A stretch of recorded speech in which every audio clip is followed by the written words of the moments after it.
Chers camarades combattants pour la souveraineté véritable des peuples africains, je vous salue. J'espère que vous allez bien. Quant à nous, ça pète la forme.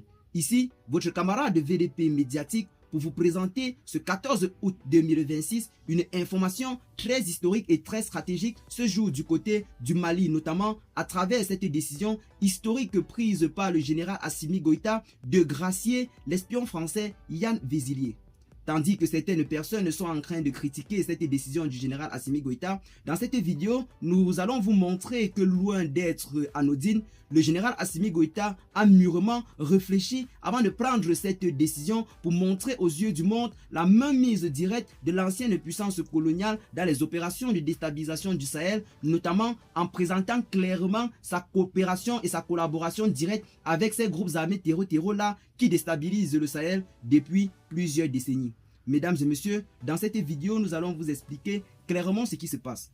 Chers camarades, chers combattants, plusieurs personnes ont été informées du fait que le général Assimi Goïta a gracié l'espion français Yann Vézilier, condamné par la justice malienne à une peine de 20 ans de prison ferme pour tentative d'atteinte à la sûreté de l'État. C'est vrai, le général Assimi Goïta a gracié.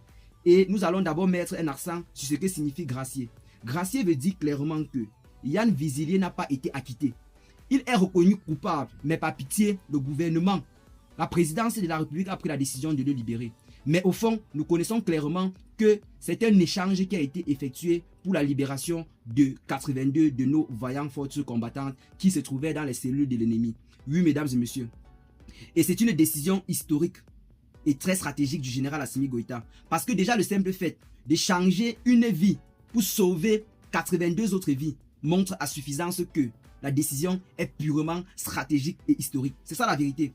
Parce que certaines personnes sont en train de critiquer sans comprendre la profondeur de cette décision historique prise par notre vaillant dirigeant, le général Assimi Goïta. Si celui-ci a pris cette décision, c'est parce qu'il fallait sauver la vie de 82 personnes. Et l'on comprend clairement que l'ancienne puissance coloniale, à savoir la France, collabore directement et étroitement avec ces groupes armés terror-là.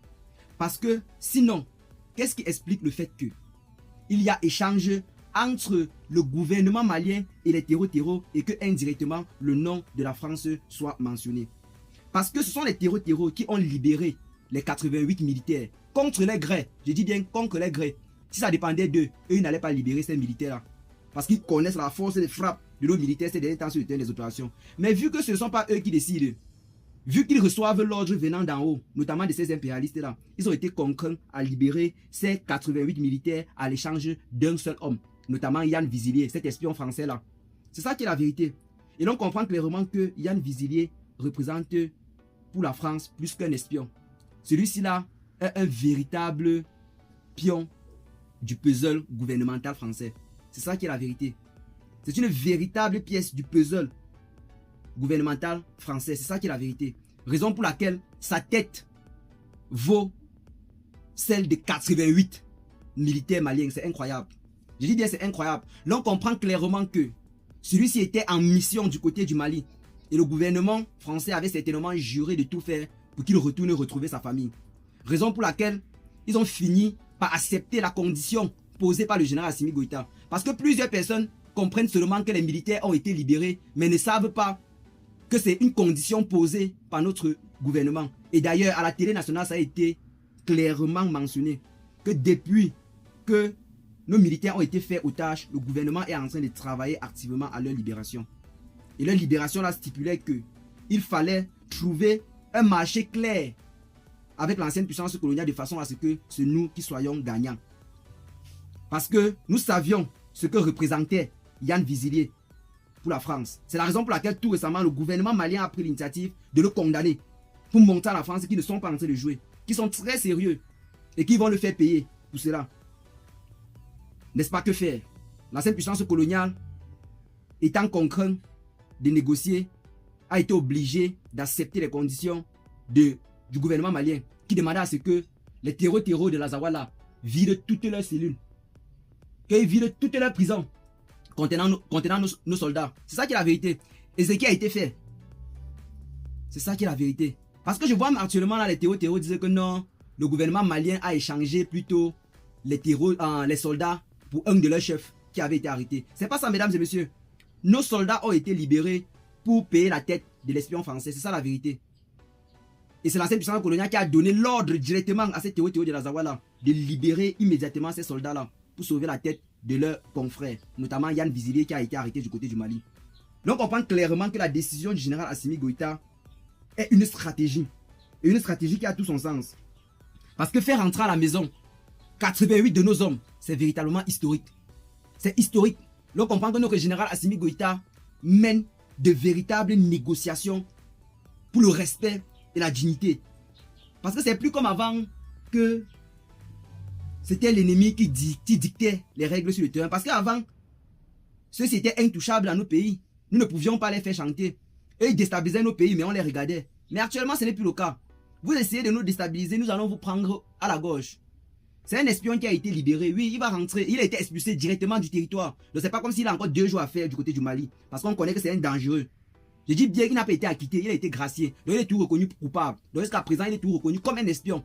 Donc, la présidence a juste eu pitié pour le faire retourner, retrouver sa famille. C'est ça qui est la vérité. Donc, le gouvernement malien a juste eu pitié d'un espion déstabilisateur. C'est ça qui est la vérité. Mais, c'était le prix à payer pour sauver 88 de nos hommes. C'est la raison pour laquelle nous félicitons ce geste du général Assimi Goïta. Nous félicitons massivement et nous appelons le peuple de l'AES à féliciter et encourager ce geste historique du général Assimi Goïta. Celui-ci a pris une fois de plus une décision historique. Parce que le fait de négocier un tel marché montre à la suffisance le poids du gouvernement du général Assimi Goïta. Contraindre l'ancienne puissance coloniale à libérer 88 de ses hommes pour sauver un seul homme est véritablement une stratégie que l'on devrait saluer en ce moment au sein de l'AES. Oui, mesdames et messieurs, partagez massivement cette vidéo pour que le monde puisse voir cette décision historique prise par notre vaillant dirigeant, le général Assimi Goïta.